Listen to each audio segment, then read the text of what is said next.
Yun mga badi, magmikos-mikos ata. Yan ata sa lugaron ng mga badi nga wala sila. Ano? Mga truck nga bulbo. Standby sila kay kuan, chinship. Halos bulbo ang truck nga nagbiyahe dari Dapita. Yun oh. Merong Caterpillar na isa, yan. Pero lahat ng excavator bulbo. Yan. Ito yung unit na titirahin natin ngayon mga badi, yan. Tinesting na natin to. Mahina yung galaw, mahina yung travel, mahina yung up and down.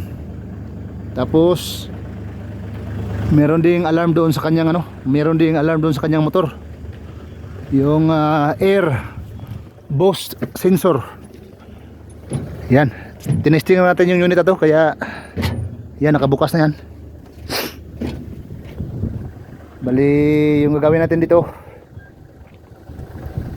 pag mahina lang naman yung galaw, up and down mahina, bali doon sa kanyang pilot gallery, doon sa kanyang solenoid group, doon malapit sa bomba, doon natin titingnan yung posibleng nagmalfunction. Kasi yung unit na to ay gumagalaw naman to, operasyon naman to, bigla lang siyang nagkaroon ng malfunction sa kanyang galaw. Humina yung galaw, humina yung up and down. So isa sa mga possible na cause niyan, solenoid lang doon sa ano. Dito naman sa engine natin, bali yung engine na to ay common lang, very common to guys, sa mga excavator, bulbo truck, yan. D13F. Dahil wala man tayong dalang bulang kristal, yung naka-indicate doon sa kanyang panel board ay Airbus ng engine. So lahat ng sensor na dinadaanan ng intake ng hangin, yun yung titingnan natin. Isa na yung sensor na yan. Yung sensor na yan, titingnan natin yan, buksan natin, linisan natin. Tapos meron siyang map sensor ito sa kanyang intake manifold, yan. Yan yung sensor na yan, titingnan natin yan, linisan natin yan, sprayhan natin yan ng pwede nating sprayhan niya ng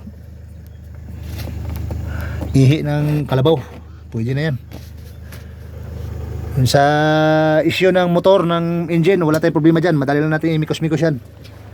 Dito tayo sa issue ng hydraulic, kasi bali tatlong galaw yung apektado, up and down at saka travel. So meron tayo i-check dito na dalawang solenoid. Yan lang muna guys, yan lang yung mikos-mikos natin ngayon. Mag-isa lang tayo kasi Sabado ngayon eh. Pag Sabado, yung ibang mekaniko naka-day-off. Bukas naman yung day-off natin. Bali yung nag-day-off ngayon, papasok bukas. Yan. Kaya tayo lang yung nagmikos-mikos ngayon guys. Yan medyo tahimik yung palibot natin kasi wala eh. Yung mga operator at saka driver nag-change na sila. Yun lang muna guys, balik trabaho muna tayo. Yun muna yung imikos-mikos natin. Larga.